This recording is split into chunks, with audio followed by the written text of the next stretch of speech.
고난주간 한 주간이 시작되었습니다.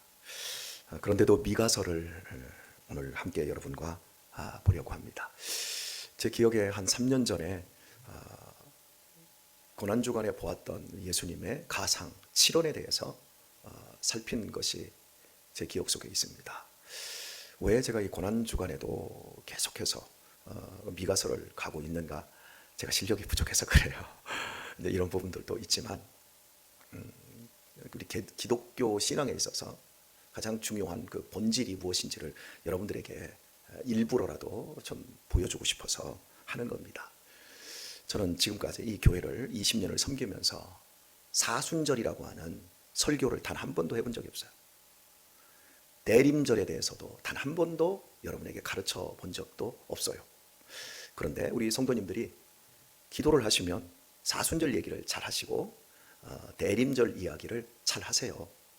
이제 저한테 안 배우시고 이제 다른 곳에서 이게 배웠는데요. 이제 기독교에 많은 절기들이 있어요. 그 중에 이제 대표적인 게 부활절, 뭐 성탄절, 뭐 이런 거겠죠. 그런데 그 외에도 실은 절기들도 많고 또 여러 의식들이 있어요. 우리는 성례식 하면 세례와 성찬밖에 없어요. 하지만 천주교 쪽에 가까울수록 그런 것을 많이 하는 데가 있어요. 루터, 영국, 성공회, 그리고 감리교 이런 쪽은 이제 그쪽으로 많이 가까워요. 예, 그러니까 우리 이제 장로교나 침례교 쪽은 천주교에서 가장 멀리 있다고 생각하면 돼요. 이렇게 멀리 있는데, 그러니까 우리 한국 교회는 이런 많은 교단들이 이렇게 혼재해 있다 보니까 이제 저희 이렇게 모였을 때 우리는 이 목사의 어떤 스타일에 의해서 이렇게 멀리 있음을 취하는 스타일도 있고 좀 가까이 있는 스타일도 있어요. 사순절 해도 좋고 대림절 해도 좋아요. 그런데 그것이 진리는 아니고 또 않는다고 그걸 일반화시키고 있는 제가 또 옳은 것도 아니에요. 옳은 것도 아닌데, 기독교 신앙에서 가장 중요한 것은 주님의 죽으심과 부활이에요. 신앙은 뭐 하나님의 음성을 듣는 법, 성공의 비결, 어떻게 하면 가정을 믿음의 명문 가정으로 세워가느냐, 이것이 주제가 아니라 실제는 하나님의 나라예요. 십자가와 부활과 성령이 이 땅에 오심으로 말미암아 이 어둠의 땅, 이 죽음의 땅, 이 허무와 절망밖에 없는 곳에 새로운 나라가 세워진 것입니다. 그것이 하나님의 나라예요.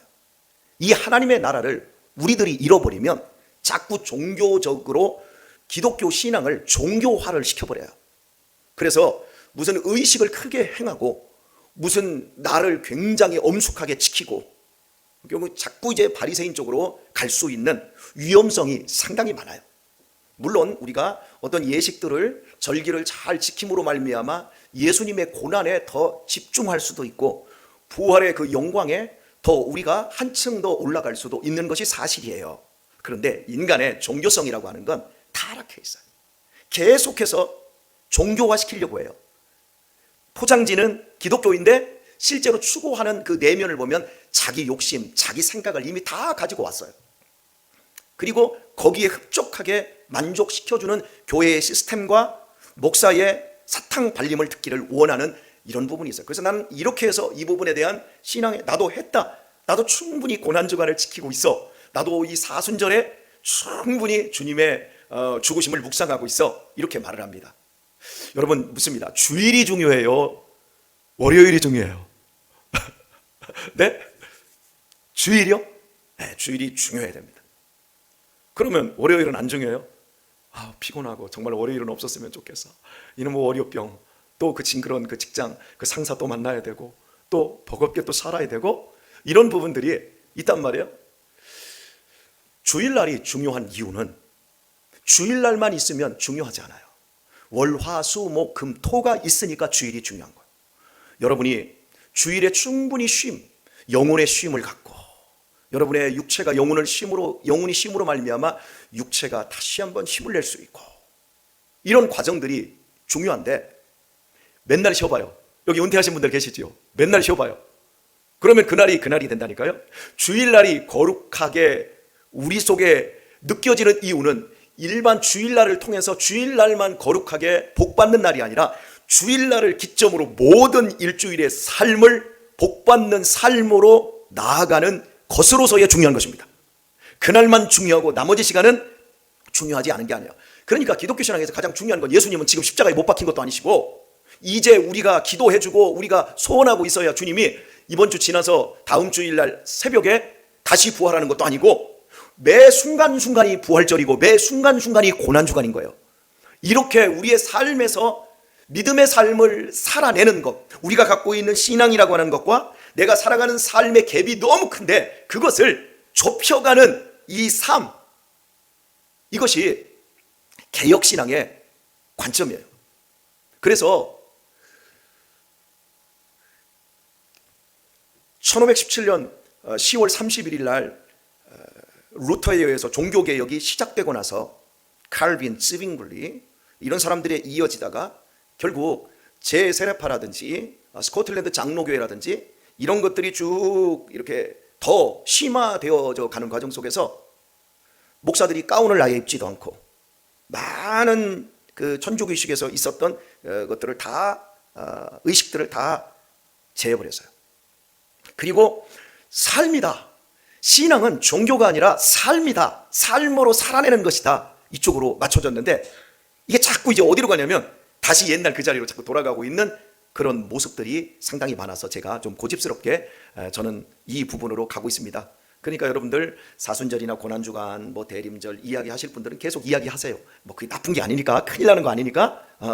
그런데 그렇게 얘기하면서도 가장 중요한 본질 하나님의 나라가 이미 임했고 우리는 그 나라의 국민으로 살아내야 될 삶의 가치가 더 중요하다. 이걸 여러분이 놓치지 않으셨으면 좋겠습니다. 서론이 너무 길었고요. 부연 설명이 너무 복잡했습니다. 읽은 말씀에서 오늘 다시 한번 10절을 살피려고 합니다. 이것이 너희의 쉴 곳이 아니니 일어나 떠날지어다. 여러분, 쉰다라고 하는 이 개념은 안식입니다. 하나님은 우리에게 안식을 명하셨어요. 일을 먼저 명하셨을까요? 안식을 먼저 명하셨을까요? 안식이에요. 쉼을 우리에게 먼저 주셨어요. 인간을 만드셨어요. 그리고 그 인간과 하나님이 제일 먼저 하신 일은 안식한 거예요. 그리고 그 아담에게 모든 이름을 지어라. 일이 먼저가 아니고 안식이에요. 하나님 안에서 내 영혼을 맡길 수 있고 내 불안과 내 초조함과 내 인생의 두려움들을 맡길 수 있을 때 그 사람이 진정으로 쉴 수 있어요. 맡기지 않고 일로서 이 일을 성취하고 그 일을 통해서 나의 삶의 바운더리를 안정화시킨다 그리고 쉰다 절대 쉬지 못합니다. 인간은 동물이 아닙니다. 쉼을 가장 먼저 배워야 돼요. 교회 와서 성도들이 가장 먼저 배워야 될 것은 쉬어요. 쉼. 다른 표현을 쓰겠습니다. 놓아버리는 거예요. 내려놓아야 되는 거예요. 그런데 교회 와서 쉬지 않고 놓아버리지 않고 내려놓지 않고 교회 와서 더 강화시키는 거예요. 세상에서 이루지 못한 것, 세상에서 가져보지 못한 것, 내 힘으로는 도저히 이룰 수 없는 것을 딱 그 제목을 끌고 들어와서 너 놓아버려, 너 내려놔, 너 쉬어야 돼. 그런데 그걸 가지고 들어와서 더 하나님 당신이 이거 해주셔야 됩니다. 강화시키는 거예요. 그러면 교회 와서 더 스트레스 받아요. 더 힘들어져요. 아버지 사랑이 무엇인지 몰라요. 감격할 수가 없어요. 기쁠 수가 없어요. 즐거울 수가 없어요. 여러분들 표정이 보니까 꼭 들킨 것 같이 나다. 그런 표정을 지금 좀 짓고 계신 것 같은데 예. 우리가 가장 먼저 배워야 될 것은 놓아버리는 거예요. 근데 놓기가 정말 힘들지요. 내려놓기가 정말 힘들지요. 그죠? 이스라엘 백성들이 이 미가 선지자 시대 BC 이제 한 7세기 정도 되어지는 이런 무렵 되었을 때 하나님은 그들을 향하여서 근래에 내 백성이 말합니다. 지금 내 백성이 대적같이 일어나서 전쟁을 당하여서 피난 가는 사람들의 겉옷을 빼앗는다. 그리고 가장 연약한 여자들의 집을 약탈하고 그 어린 자녀들을 노예로 팔아먹는다. 이것이 지금 하나님의 백성들이 벌이고 있는 근자의 행태다. 그러면서 하나님은 그럽니다. 너희들 거기에서 떠나야 된다. 거기는 너희의 쉴 곳이 아니다. 더 많이 가짐으로 다른 사람의 것들을 뺏음으로 내 것을 더 강화하고 있는 그 자리, 그것은 너희의 쉴 곳이 아니다. 일어나 떠나라. 이미 더러워졌다. 그리고 반드시 멸망한다. 멸망이 그것도 클 것이다. 이렇게 권면하고 강력하게 촉구하고 있는 말씀입니다. 소유냐 존재냐라고 하는 제목의 책을 쓴 에릭 프롬이라고 하는 사람이 있습니다. 제 인생에 굉장히 도전을 주었던 제 20대 때의 굉장한 철학자입니다. 우리의 삶이, 대부분의 삶이 소유를 향하여 있어요. 그런데 그 존재를 내가 가질 수 있을 때, 그때 내 인생의 정체성이 드러난다는 거죠. 소유 속에서는 묻혀버려요. 자기를 잃어버리는 거예요. 근데 이 사람이 이런 표현을 했어요. 사람이 인생을 살아가면서 불행해지는 이유는 사랑의 훈련이 안 되어서다, 이렇게 말합니다. 사랑을 해야 되는데, 사랑하겠다고 결혼도 하고 사랑하겠다고 맹세도 하고 약속도 하는데 사랑이 안 되는 거예요.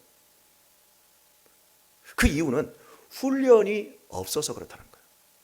모든 게 이게 한꺼번에 이루어지는 게 아니거든요. 우리가 기도를 굉장히 세게 하잖아요. 예를 들어서 이렇습니다. 하나님, 우리 다음 세대를 주세요. 우리 교회의 다음 세대를 잇게 해주세요. 우리가 기도하잖아요. 근데 중요한 건 다음 세대를 잇게 해달라고 기도만 할 것이 아니라 다음 세대들이 이 교회에 와서 편안하게, 넉넉하게, 너그럽게 성도들에게 지지와 격려를 받으면서 할 수 있는 그들의 그 장을 만들어 주어야 하는 이 훈련이 우리 성도들에게 가장 필요한 거예요. 그러니까 우리는 계속해서 끊임없이 훈련해야 돼요. 내려놓음, 놓아버리는 것, 내가 갖고 있는 고집스러움. 제가 여러분 이 새벽에도 청바지 입고 여기 올라왔거든요. 여러분에게 한번 보여드릴까요? 예, 보세요. 빵꾸가 났어요. 감히 생각도 못한 옷을 제가 입고 온 거예요. 예전 같으면. 자꾸 사람에게 무방비 상태. 사랑은 내가 갖고 있는 신념, 익숙해 있던 이런 많은 것들을 내려놓고 사람들을 받아들일 때 그 사람들을 내가 드디어 살려낼 수 있고 그 사람과 소통할 수 있고 이런 것들이 되어지는 건데, 그냥 종교화 되어서 열심히 치성이면 감천이고 호박떡만 썰지 않으면 되는 거야. 그래서 정성만 바치는 게임을 하고 있는 거예요. 누가 잘하나. 교회 신앙생활도 중산층 정도 되고 목사도 중산층 정도의 삶을 살면서 성도들에게 너희들도 나처럼 예수님 잘 믿으면 복을 받아서 이렇게 평온하고 이렇게 해피한 삶을 살 수 있다라고 하는 무한의 압력을 계속해서 집어넣으면 교회는 중산층들이 놀기 딱 좋은 곳이 되는 거예요. 딱 좋은 나이가 되는 거죠, 교회가. 그죠? 정말 복음 안에서 가난한 자나 있는 자나 없는 자나 병든 자나 건강한 자가 예수님의 복음 안에서 변화되어서 하늘 가족이 되어지고 서로를 나누고 있는 자는 있는 것을 헐어서 없는 자들에게 나눠주고 없는 자는 그걸 받으면서도 비굴해하지 아니하고도 형제에게서 받는 사랑 때문에 감격하며 삶의 희망을 다시 한번 불어넣고 인생을 살아갈 수 있는 이 모든 것, 이것이 교회가 되어야 되는 거예요. 이건 명분으로 되어지는 게 아니고 이건 기도로 끝나는 게 아니라 이건 삶의 훈련 과정인 거예요. 그래서 계속해서 훈련할 때만이 교회가 교회될 수 있고 우리의 삶은 행복할 수 있어요. 인생은 근본적으로 굉장히 고독한 존재예요. 그리고 그 고독은 자기의 이기심과 맞물려 있어요. 나 알아달라는 거예요. 내가 행복해지기를 원하는 거예요. 그런데 인간이 행복해지려면 반드시 그 톨스토이가 얘기한 것처럼 관계 속에서만 행복을 누릴 수 있습니다. 관계는 어려운 거예요. 인간이 배움을 통해서 자기 자신을 정복해가는 것이 한 4단계가 있다고 심리학에서 얘기를 해요. 첫 번째, 인지, 지적인 부분이 있어야 돼요. 그 다음에 정서, 내 감정이 굉장히 좋아야 돼요. 그리고 세 번째는 행동, 액션이 있어야 돼요. 액션이 없이 인지와 정서만 있으면 그건 머리는 있는데 몸뚱이가 없는 신앙이 돼버리는 거예요. 인지, 정서, 감정, 인지, 정서, 행동, 마지막에 인간 관계예요.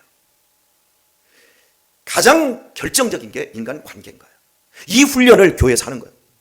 옆 사람하고 인사를 나누고 그냥 교회 와서 그냥 혼자 열심히 예배하고 싹 도망가 버리고 누구랑 밥 먹자, 커피 마시자, 싫고 교회 와서 옆 사람 할머니들 할아버지한테 어떻게 지내셨어요? 교회 오시느라고 다리 아프셨지요? 한마디라도 나눠줄 수 있고 내 말로, 내 얼굴 빛으로, 내 미소로 다른 사람을 한 번이라도 챙겨주고 이걸 해야 되는데 앞만 다 보고 목사 얼굴 한번 다 보고 기싸게 하고 딱 끝나면 후다닥 튀어서 나가버려요.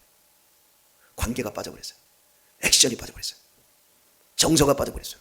뭐만 있어요? 인지만 있어요. 그 사람 못 쉬어요. 행복할 수가 없어요. 언제 행복해요?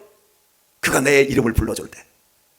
김경성 권사님 이렇게 부르는 것보다 경순이 누나 이렇게 부를 때 우리 박미옥 권사님 이렇게 딱딱하게 부르기보다 미옥이 누나, 야, 얼마나 이게 사람이 사는 느낌이 들어요.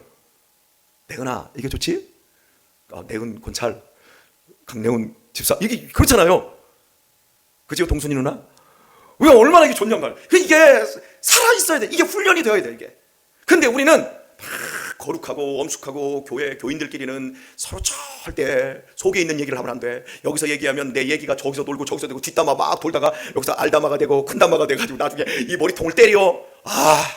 이 교회는 말하면 안 돼. 조심해. 목사님한테는 뭘 얘기를 못해. 뭔 얘기만 하면 강단에서 줄줄줄 뭘 또 고개를 까뜩거리고 웃고 있어. 그러니까 우리의 삶이 쉼이 없는 거예요. 뒷담화 좀 하면 어때요? 알담화도 우리 어려서 많이 했는데 안 그래요? 뒷담화 한다고 누가 내 욕한다고 그래서 임금님 없으면 대통령도 욕 들어먹는 세상인데 막 뒤에 가서 막 목사 욕 많이 하세요. 괜찮아요. 막 여러분 셀 모임 할 때 막 우리 목사는 뭐 어떻고 그런다 거기다 목사 새끼만은 붙이지 말고 막 욕도 하고 이래야 재밌는 거예요. 얼마나 막 속이 시원합니까, 여러분? 이래야 이게 진정으로 쉬고 그렇게 나중에 뒷담화도 하고 욕하다 보면 야, 이거 괜한 짓 하는구나.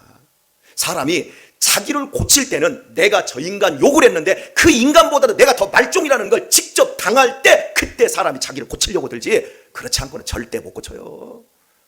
저도 꽤나 좋은 사람이라고 생각해서 안 고쳤거든요. 그런데 무참하게 짓밟혀보고 실수할 때 그때서야 아이고 나보다 못난 사람이 하나도 없네.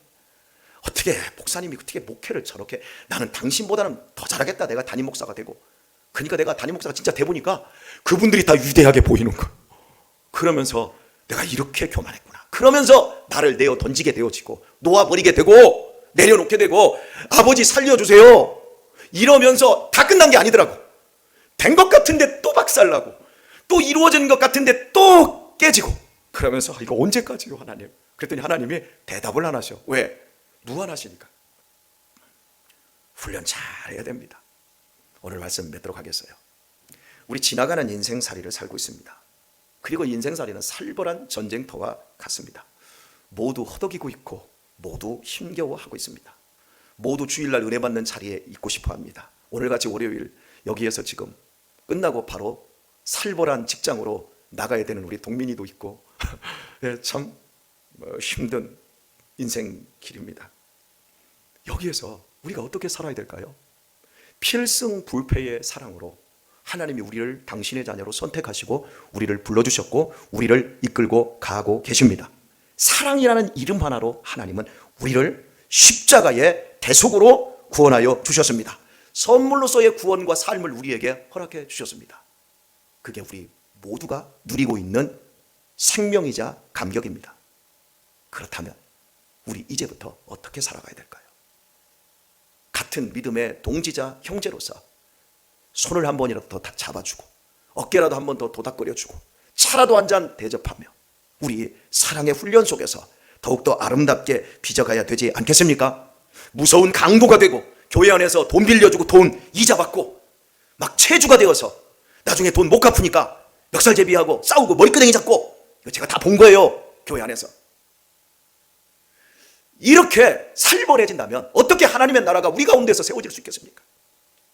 훈련하지 않고 계속해서 자기의 이기심만 극대시키면 우리는 더욱더 고독한 존재가 되어지고 아주 싸나운 킬리만자로의 표범이 되고 맙니다. 이 하루도 내가 손잡아줄 사람이 누가 있을까? 내가 어제 주일에 예배드리는 그 경건함과 감격 가지고 여러분의 오늘의 삶 속에서 만나는 하찮은 그 한 사람 한 사람에게 예수님의 생명을 선물한다고 생각하시고 씩 한번 웃어주세요. 누가 여러분을 힘겹게 하면 그냥 저 사람은 몰라서 그런다 하고 여러분 씩 한번 더 웃어주시길 바랍니다. 하나님이 그 훈련을 통해서 여러분을 아름답게 인도하시며 너 놓았구나, 너 버렸구나, 너 내려놨구나, 그래 내가 올려줄게, 내가 채워줄게, 내가 꽉꽉 넘치도록 부어줄게, 이런 복된 하루 사실 수 있기를 우리 주 예수님의 이름으로 축원합니다.